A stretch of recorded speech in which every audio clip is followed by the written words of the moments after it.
Day at the Capitol. Now, please stand for the national anthem by Shin Woo-young.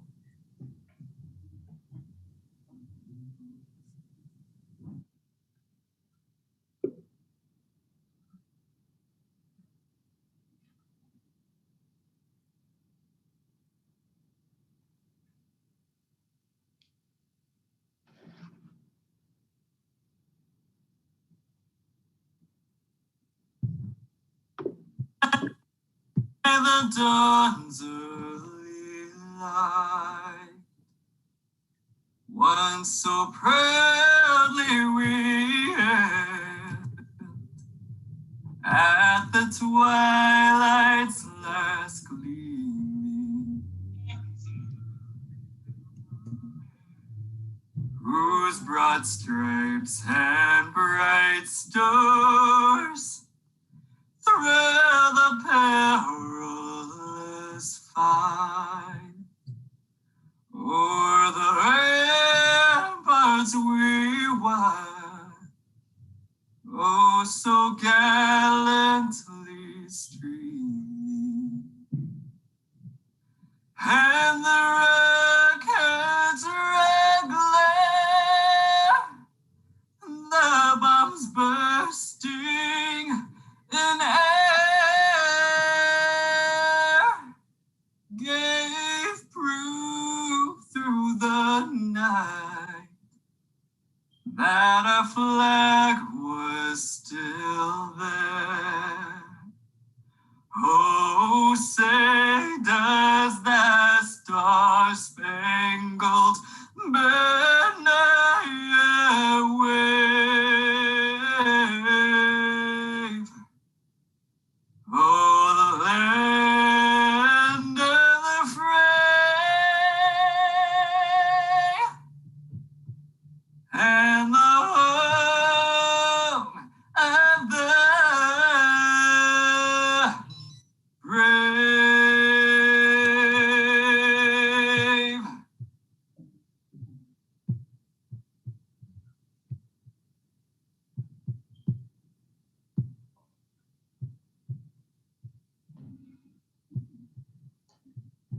All right, you just heard Shin Woo-young with our national anthem. And again, thank you so much for joining us on this special day. My name is Laura Painter, weekday morning anchor for News Channel 3 in Battle Creek, Kalamazoo, and Grand Rapids. I'm so excited to be your MC this evening. This is my fourth time emceeing APA Day at the Capitol, the first time doing it virtually. It's an annual event hosted by MAPAAC, the Michigan Asian Pacific American Affairs Commission, and APIA Vote Michigan. You know, it's been 2 years since we've gathered at the state capitol to honor Asian Americans and Pacific Islanders' contributions to Michigan. The COVID-19 pandemic, it has touched all of our lives in so many momentous ways. Us gathering today, be it virtual, something that we're used to these days, it's a hopeful sign that brighter things are to come. Today, you will hear from community leaders, celebrate our heritage through our cultural performances, and you'll get an opportunity to speak with your legislators about issues that are important to you. And with that, please join me in listening to welcoming remarks by MAPAAC Chairwoman Aisha Ghazi Edwin and APIA Vote Michigan President Willie DeChavez.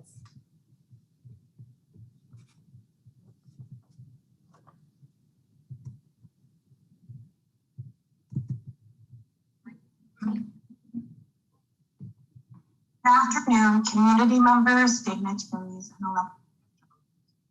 It is my honor to be here today as the chair of the Michigan Asian Pacific American Affairs Commission, representing such a richly diverse and amazing community, Michigan's Asian Americans. As a state with a significant and diverse Asian American population, this event is about making our voices heard, ensuring we are reflected in policies that affect our lives, and ensuring the officials we elect to office hear our needs as they work in our communities. As an Indian American immigrant, I witnessed and experienced firsthand the struggles my family faced when we immigrated to America. We fought tirelessly in pursuit of the American dream, while reconciling our identities, wanting to be American more than anything, while never wanting to forget our culture. I know many of you can relate to this struggle. And our struggle is part of the fabric of America. We are part of the patchwork of American society and history. Our rich backgrounds and diversity don't just add to American culture and ideals. We are what it means to be American. We own businesses. We are essential workers, doctors, nurses, grocery store workers, teachers, and caregivers. We keep this country running during a crisis. We help this country heal during a pandemic. And we make this country work every single day. And yet, we still struggle. Our Asian American community has faced an exponential and terrifying rise in discrimination and hate crimes this year. We must stand in solidarity with other BIPOC communities and be unified against this hate, nationalism, and other forms of bigotry. MAPAAC as a commission pledges to do everything in its power to fight this hate, to protect our communities, and to be a resource to you as a community member.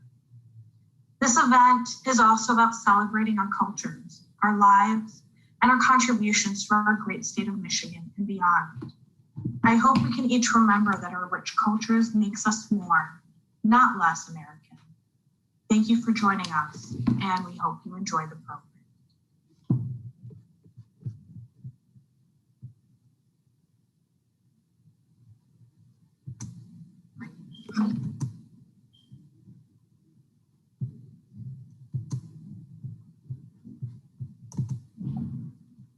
Good afternoon.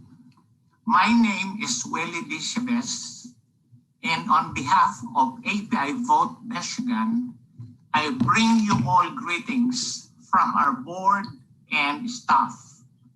We are pleased to co-sponsor this annual APA Capitol Day with MAPAAC. API Vote Michigan is a nonprofit organization, and we are dedicated to increase civic engagement among AAPIs. I want to thank everyone for being part of our virtual APA Heritage Month. I pray next year we will all be in person celebrating at the Capitol. Have a nice day to everyone.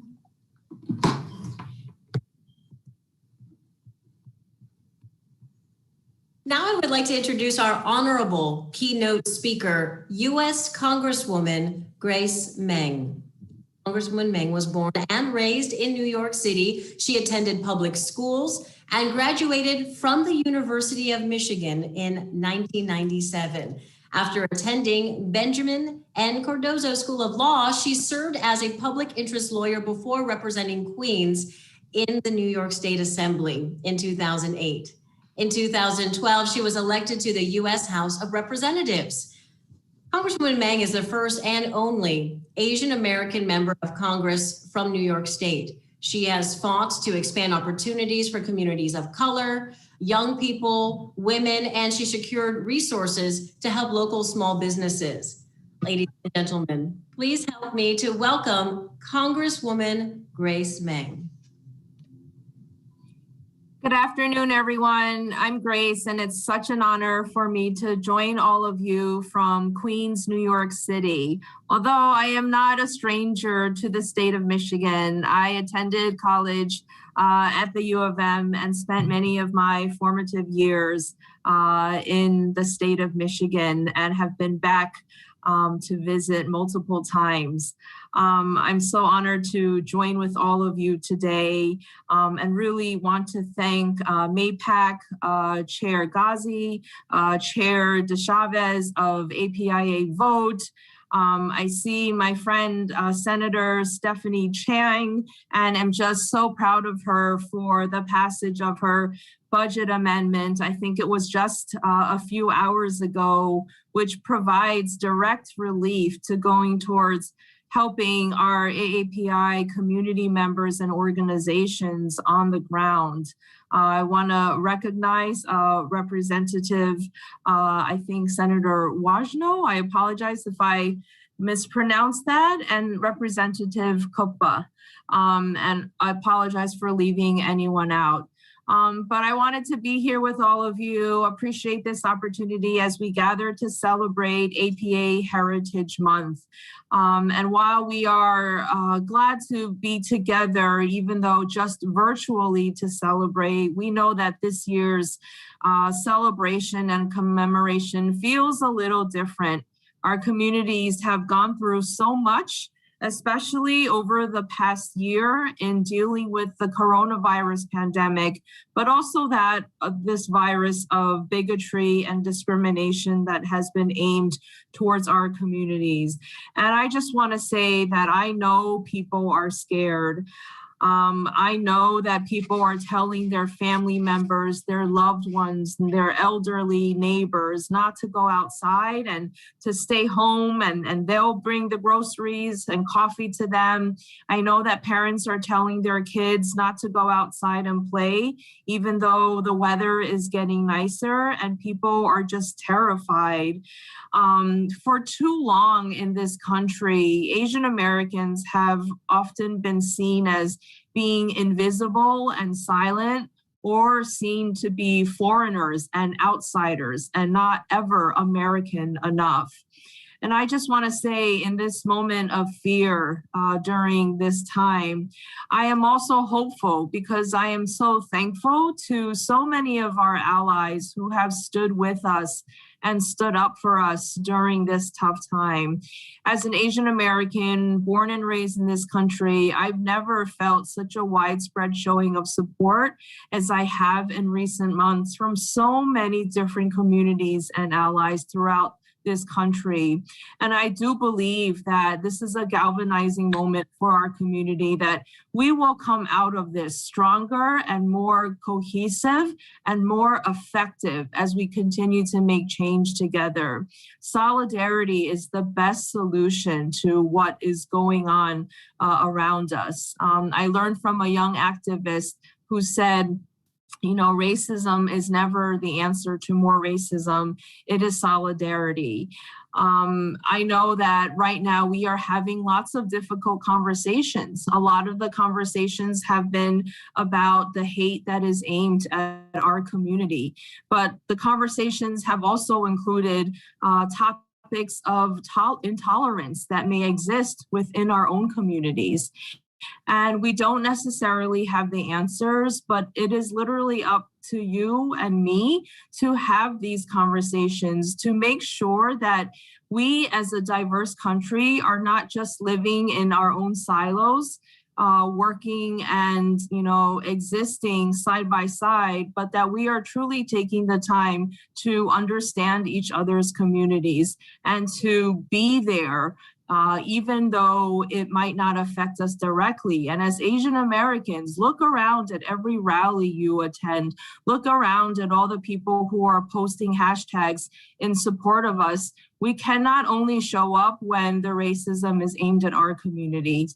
We have to make sure that we are there for other communities as well. And sometimes our community might not fully understand some of the issues that other communities are facing, but it is our obligation to work with other communities and to be there to mutually support each other, because only in solidarity will we make progress together. You know, people have often asked, how can we help? Whether you're Asian American or not, how can we help? How can we show allyship? There are many different ways for people to be involved. One way is people have been working on legislation, and through our legislative bodies, we saw what the Michigan, state Senator Stephanie Chang and her colleagues worked on today, and getting more funding for our local groups. I'm working on legislation with Senator Hirono and our Asian Caucus Chairwoman Judy Chu. It passed the Senate a few weeks ago, 94-1, and this would basically provide more resources at the Department of Justice for people to actually take a look at the crimes and the incidents that have been going on around the country, most of the incidents are not actually reported to the federal government. The federal government right now, even though this is a public health crisis, just like gun violence, the federal government does not have a complete picture with data of what's going on around the country and where things are happening. The federal government in this legislation would also give more guidance to local law enforcement on how to investigate hate crimes incidents. And we have seen this, and it's kind of on a piece-by-piece basis now, for example, with the death of Ahmaud Arbery in Georgia. And today, speaking of Georgia, we just saw, and this doesn't always happen, we just saw the local Fulton County prosecutor just announced this hour that the man who was in charge of responsible for killing 8 people in Georgia, 6 of whom were Asian American women, will be charged with a hate crime. And so that is something that we want to see across the country in terms of giving more guidance on how to take a look at these incidents, and also to make it easier for victims to be able to report these incidents, whether it's online or in multiple languages, because that's more easily said than done. We always tell people just to go report these cases, but sometimes people don't feel comfortable. They don't know where the police precinct is. They might not know English. They might be disabled. They might literally be on their way to work when something happens to them, as we've seen. And so we need to make it easier for victims to be able to report these cases. But let us be clear that hate crimes and law enforcement alone are not going to solve the problem. Our goal here is not to prosecute and to put everyone in jail and prosecute them for a hate crime. That alone is not going to solve our problem. That addresses the issue on the back end. But there is much more that we need to do on the front end. In New York City, for example, our community and our community groups get such a disproportionate amount of funding for the amount of Asian Americans there are in the city. For a population that's over 15% of the city, we only get less than 1% of the city's budget.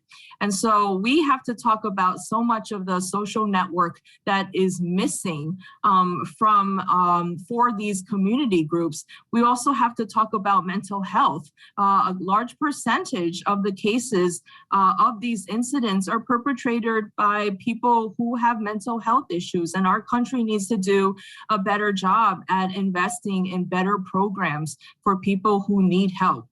So, there are lots of ways that people can help, but I say that we start this off in the most important way, which is to see us as Asian Americans, to include us, to remember that Asian Americans are Americans too. We are not going to play defense with our stories, our history, and our contributions anymore, trying to fit into what people think the American story is, but that we are just as American as anyone else. And so we have been absent from the history books, from the budget books of our government, from the budget books of corporate philanthropy, foundations, from health research. There is so much more that we need to see a larger presence of Asian Americans so that we won't be invisible and that our needs and concerns will finally be brought to the table. So thank you so much to all of you for putting together this event. It's such an honor to join all of you. I am not too far from Michigan, especially virtually, so I hope to be able to visit you all in person one day, and keep up the great work and be healthy and safe.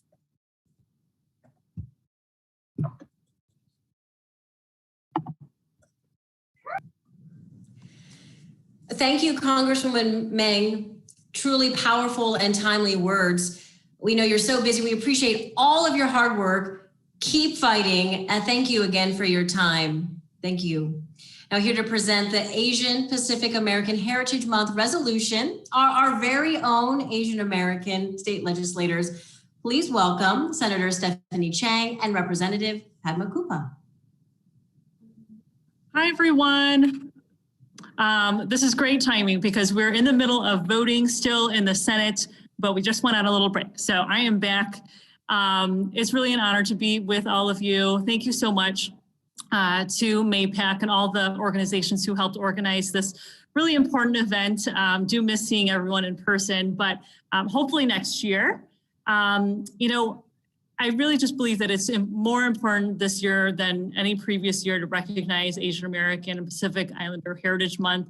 As the community continues to face rising hate incidents across the state and country, we really need to continue to celebrate the rich history and heritage of our community, who has just contributed so much to our society and to our economy. So the proclamation by Governor Gretchen Whitmer acknowledges the vast contributions of the Asian American community, as well as the challenges that we've faced during this pandemic.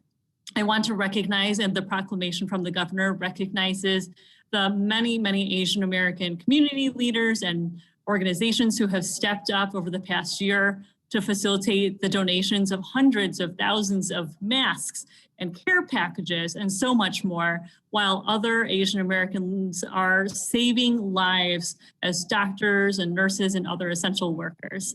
But this Heritage Month, we need to continue to bring light to the many issues affecting the Asian American and Pacific Islander community and further our commitment to addressing the many inequities that exist. So I'm so grateful to Governor Whitmer for her leadership and for her support of our community. I'm also very excited, as Congresswoman Meng mentioned earlier, that the State Senate did adopt my amendment earlier today to allocate $250,000 to the Department of Civil Rights for Know Your Rights outreach about discrimination and hate crimes. So the budget process isn't over yet, but we are just really excited about that victory, and hopefully, we can continue to make sure that that money stays in there. The Asian American Legislative Caucus, we will continue to work hard for you. Thank you again to MAPAAC for organizing this event. I know that the governor is just continually supporting all of our efforts here, and happy Asian American Pacific Islander Heritage Month.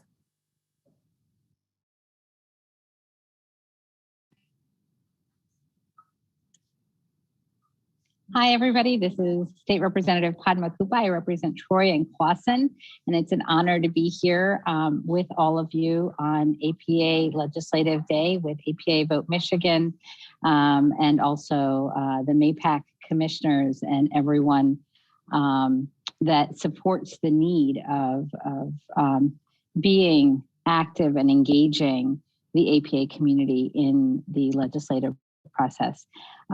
Last week on Thursday, we had a resolution that I introduced that passed unanimously to recognize May as Asian Pacific American Heritage Month. And one of the things I said in my opening comments was the fact that every day I'm waking up and I'm worried about the headlines.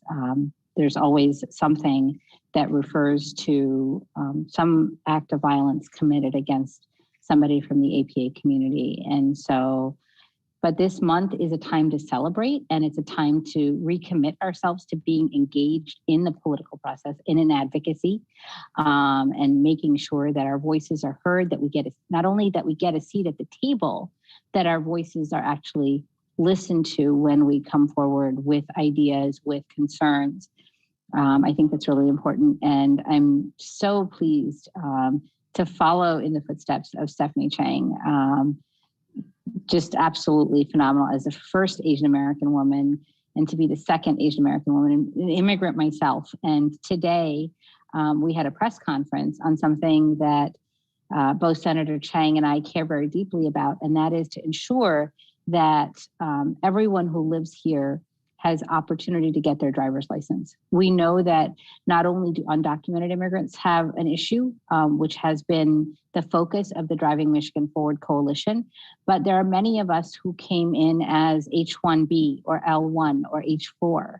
I originally came in as a daughter of foreign students back in 1970. And so making sure that those who are here have an opportunity to get a driver's license, because the federal level immigration is not happening. The immigration reform that is much needed at the federal level, there's so much inertia around it. We are trying to make sure that issues that affect immigrants from around the world, but especially here in Michigan, we have such a high concentration of immigrants from the various Asian countries. And so making sure that all of them, while their visas are in renewal process, that they also have an opportunity to get their driver's license renewed.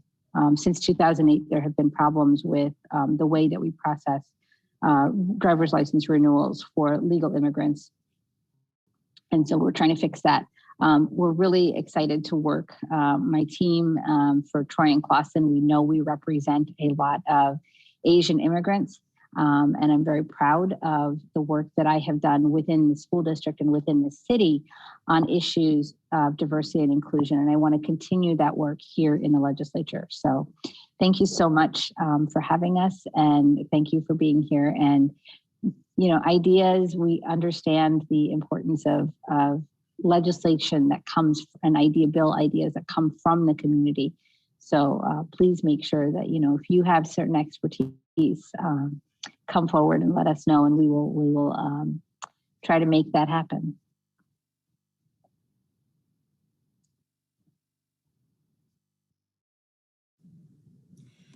Yeah, thank you again, Senator Chang and Representative Kuppa, for the resolution and for joining us today, and also for your years-long hard work in fighting for Asian American Pacific Islander issues here for us. So thank you again. And please join me in welcoming our first performance from members of the Thai American community. I believe that is next here.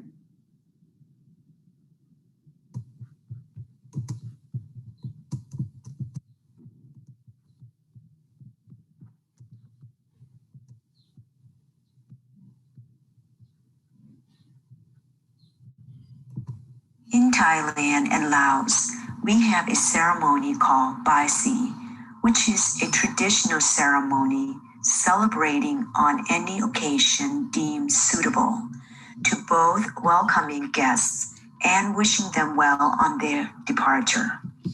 The auspicious occasions include today's APA Legislature Day, a marriage ceremony, a blessed ceremony of a newborn child, a housewarming gathering, a recovery from an illness, a birthday celebration, a start or conclusion of a major journey, and even to celebrate the ordination of someone about to become a monk. The main purpose is the binding of this personal spirits to the person, and is also a means of expressing goodwill and good luck to others. Bai Si dance is part of the ceremony to welcome guests to any important event like today. We are proud to present to you the Bai Si ceremony dance performed by members of the Buddhist Meditation Center in Sterling Heights, Michigan.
In Thailand.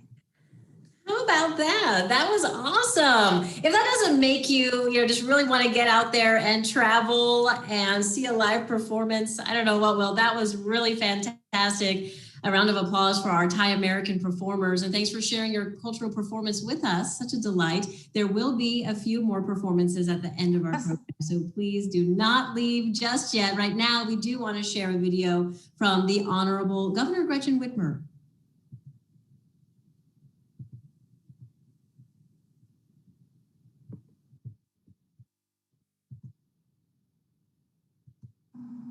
This May, we celebrate Asian Pacific American Heritage Month and the rich history and vibrant culture of fellow Michiganders of Asian, Native, Hawaiian, and Pacific Islanders descent. We must also honor the memory of the thousands of Michiganders we've lost to COVID-19, and we should recognize the Asian American grocery store workers, teachers, nurses, and doctors who've been on the front lines of this pandemic. The Asian American community has also been fighting another epidemic, racism. More than 30% of Asian Americans, nearly 1 in 3, have reported being subjected to racist and hateful acts of discrimination or violence. In fact, hate crimes against Asian Americans have risen 145% during the pandemic. And Stop AAPI Hate Coalition has reported over 3,800 incidents of discrimination against Asian Americans. These incidents, of course, do not account for every single rude glance or questioning glare, the silent instances of pervasive prejudice that Asian Americans brush off all the time. The anti-Asian violence and discrimination we've seen may not be representative of what America is at its best, but it's the reality for millions of Asian Americans every day. This treatment, which has flourished under COVID-19, is the latest in a long line of domestic discrimination against Asian Americans. From exclusion acts to internment camps to constant scapegoating by politicians, Asian Americans have survived and thrived through it all, despite our country's history of violence and bigotry toward their community. Asian Americans have been in and come to this country over centuries for a variety of reasons, from fleeing violence to pursuing opportunities.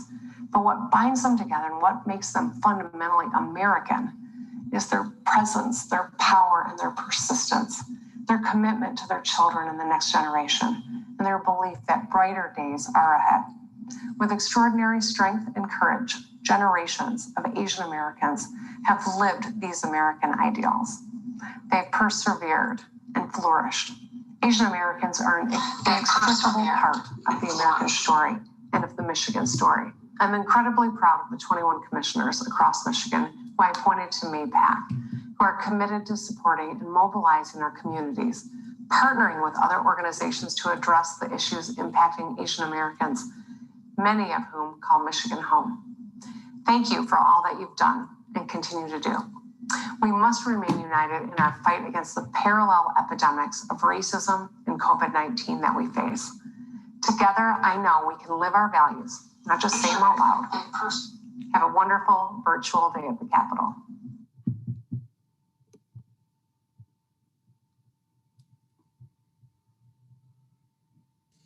Thank you, Governor Whitmer. Next, I would like to introduce the Office of Global Michigan's Executive Director, Fairuz Saad, a proud graduate of Michigan Public Schools and the University of Michigan. Director Saad has worked at every level of government to keep our communities safe and to expand opportunities for families here in Michigan. She learned the value of hard work from her parents who immigrated to Michigan more than 40 years ago and started a small business in Detroit's Eastern Market. Please help me welcome Fairuz Saad.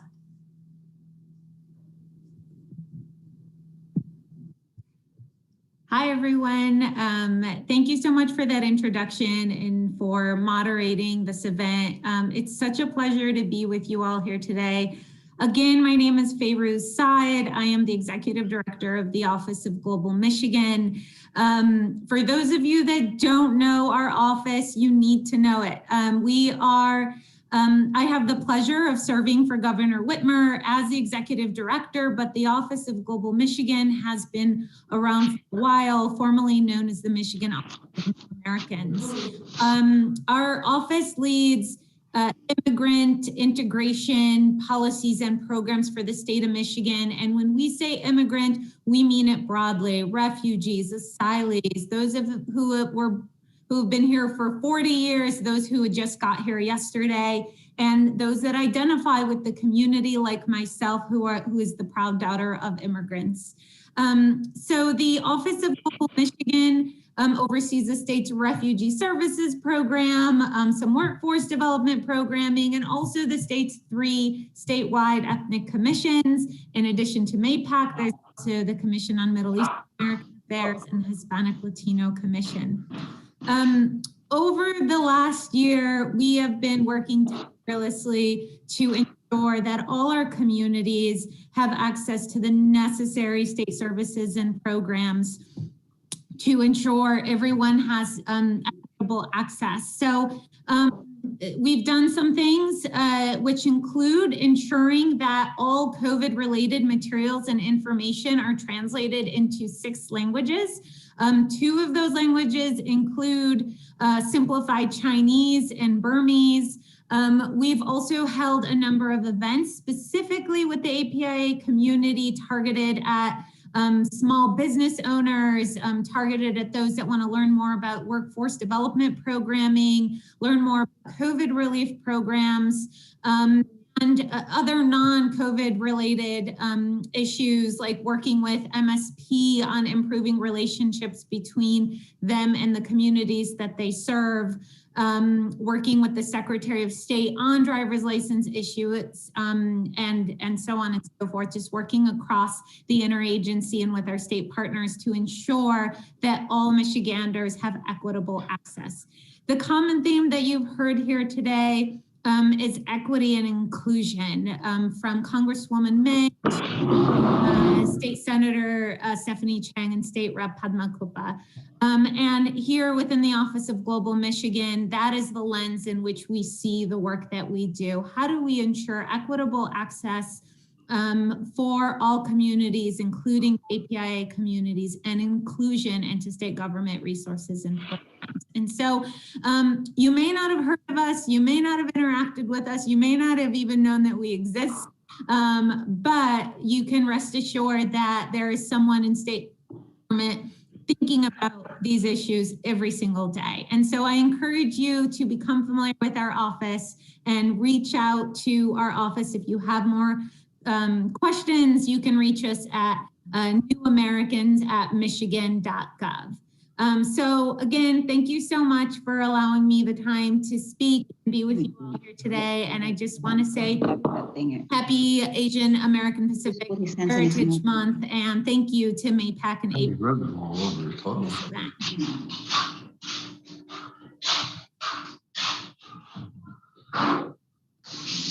Thank you, Director Saad. Great to see you. And thanks so much for all of your hard work and for your time this evening. Now, please welcome Sharon Dow and Sue McKeithen-Polish, APAC commissioners, who will be walking us through some really beautiful agricultural performances. And we don't want to miss these performances, so please make sure that your microphones are muted. Thank you, Laura. Good afternoon, everyone. This is Sharon Dow from APAC Commissioner 64 League co-lead. With the following part of this program, we will celebrate the APA Heritage Month through the arts. We will start with a special presentation brought in by Detroit Institute of Arts, the DIA. The message from DIA Director Salvador Solopons will set a focused tone to support the Asian American and Pacific Islanders community. The message and his support is very, very greatly appreciated. It will also be followed by a performance of A Journey with Monari by Julie Chang of Our Life J, which appreciates the best foreign language film of Golden Globe this year, The Monari. So now please welcome the presentation from DIA.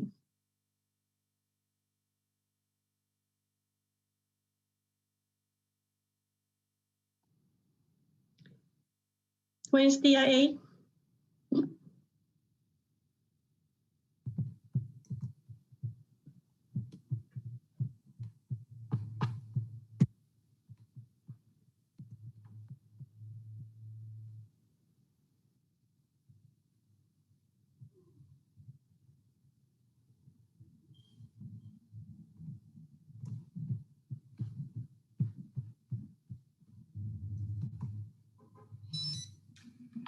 Hello, my name is Salvador Solopons. I am the director of the Detroit Institute of Arts.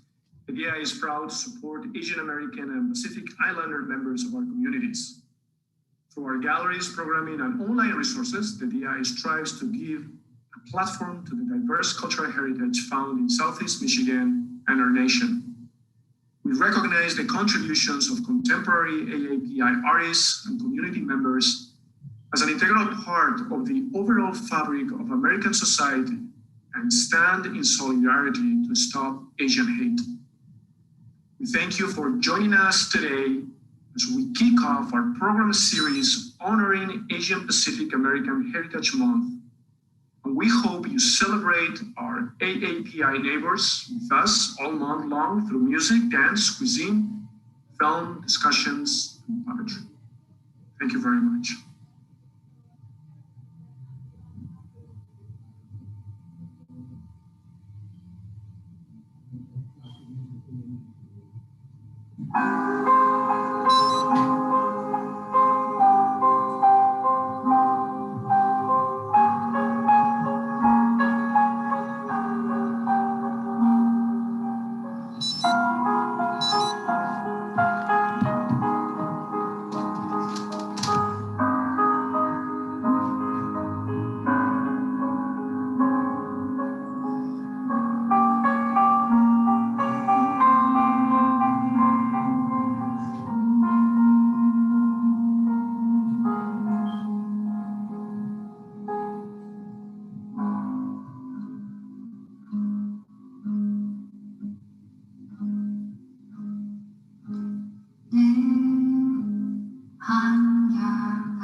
Our next performance is going to be introduced by Commissioner Jenny Mohan.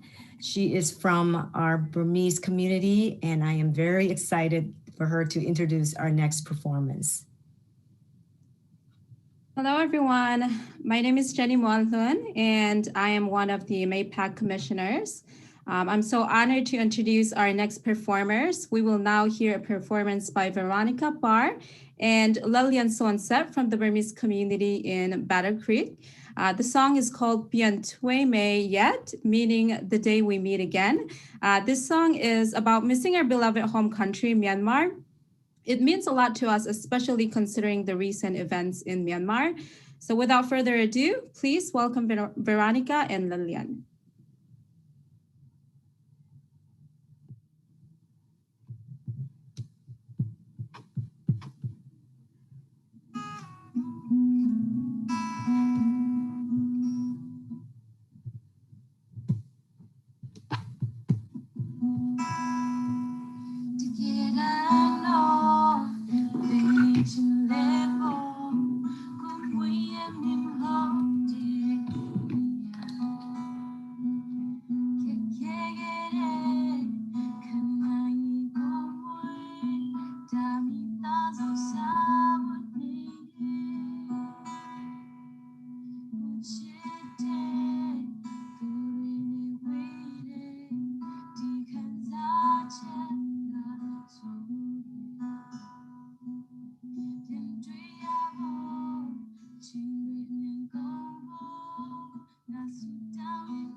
Thank you. That was so lovely.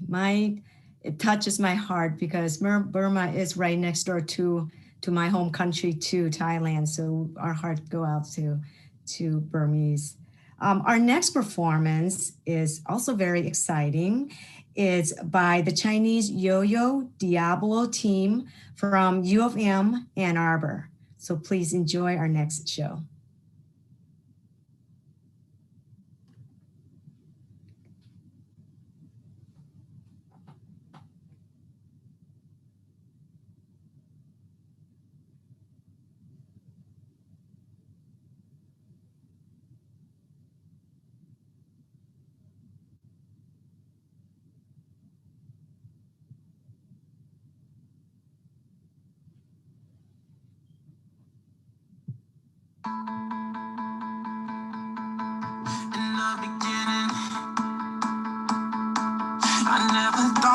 Right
Thank you.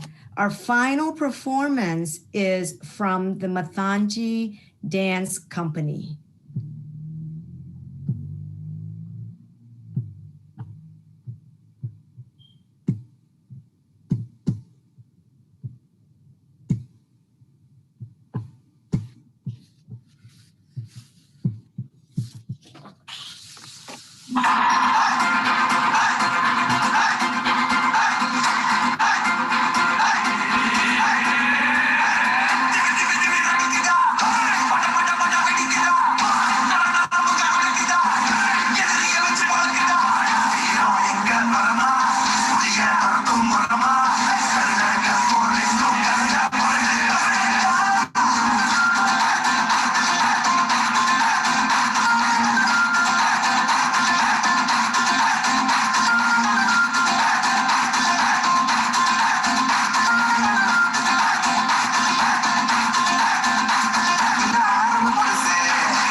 Thank you.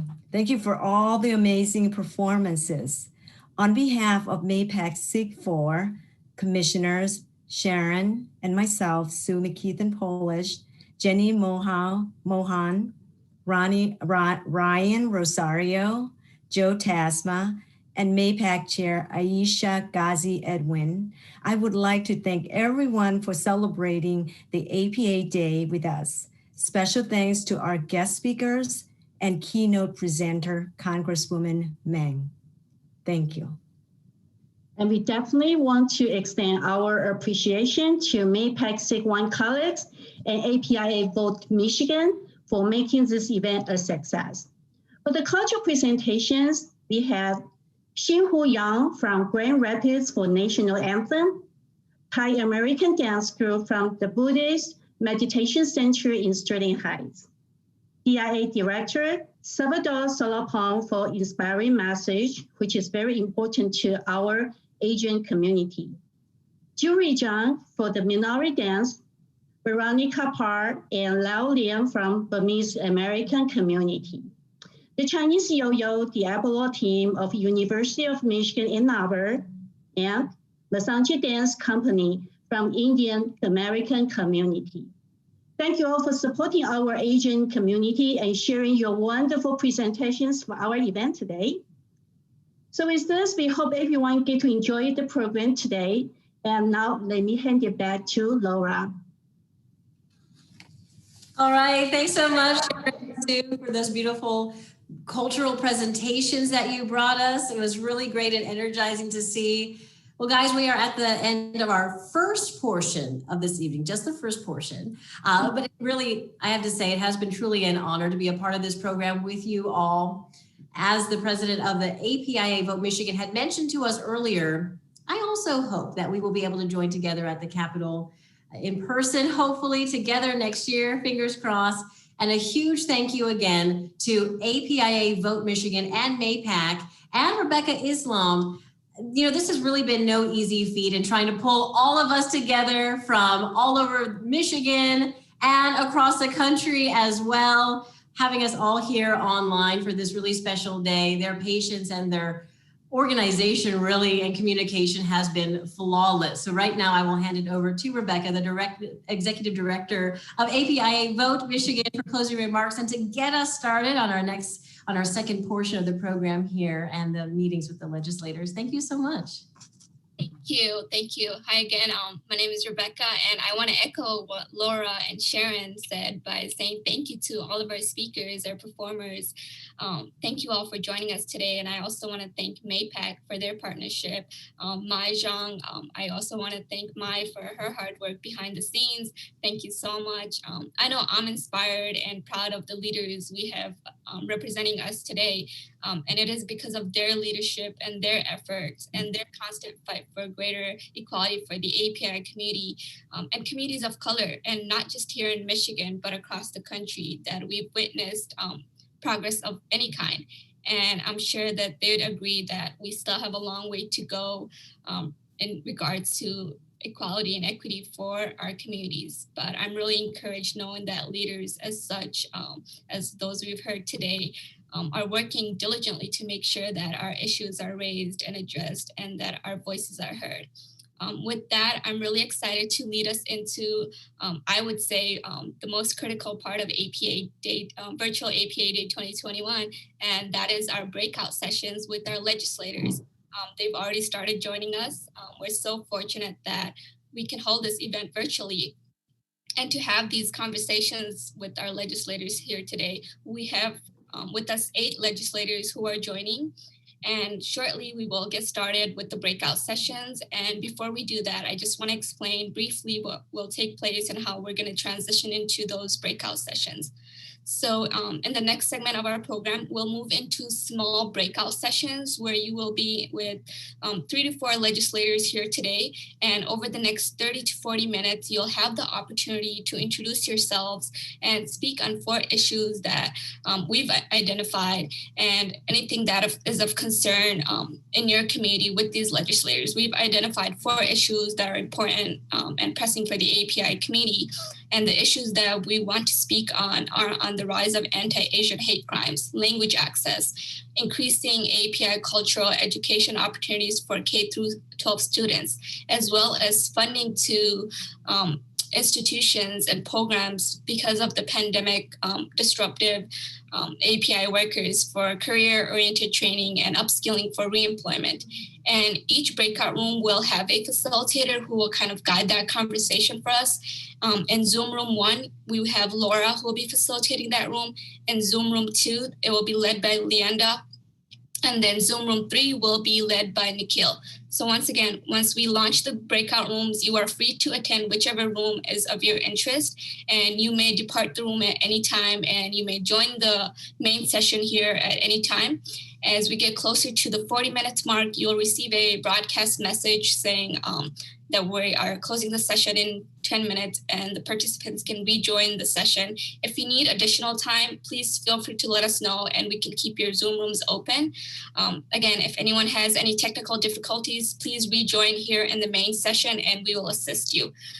So please just hold tight for the next few seconds while we get everyone into their breakout sessions. Again, thank you so much for joining us today, and we hope that you will stay for the breakout sessions to have conversation with your legislators.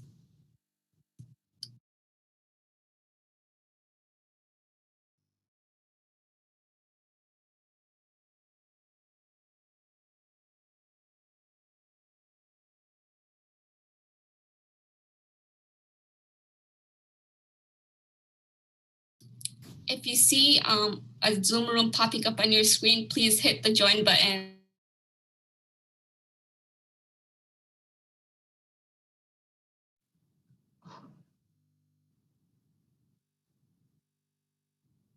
Hello, everyone. Hello.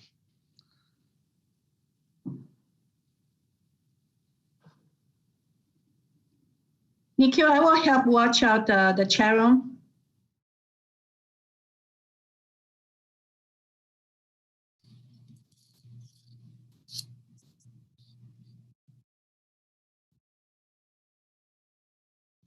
Okay, I see slowly people are leaving the main session. Hopefully they're joining the Zoom room.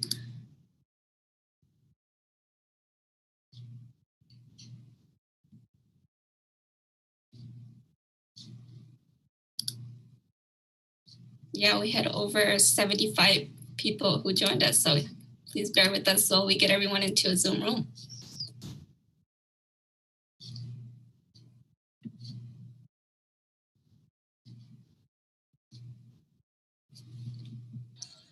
Hi, folks. This is Rep. Ellison here. Checking in, we are still on the House floor and we are still in the midst of voting, but I know we had a 5 o'clock appointment on this and I just didn't want you to think I had forgotten about you, but I just want to stop in and say hello. And I've got to go back. Then I've got to go back to work, unfortunately. So. Oh, okay. So are you able to stay for your meeting with us or no? Are you able to stay for about 30 minutes? Did I lose him? I moved him to the room, Rebecca.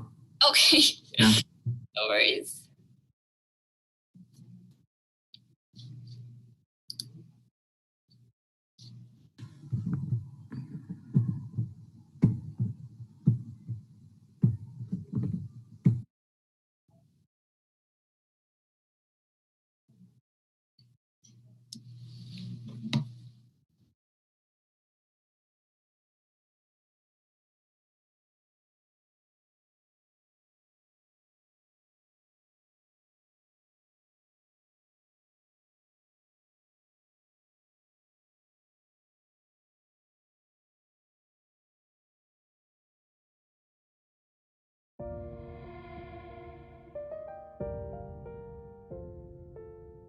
I wanna see you stand.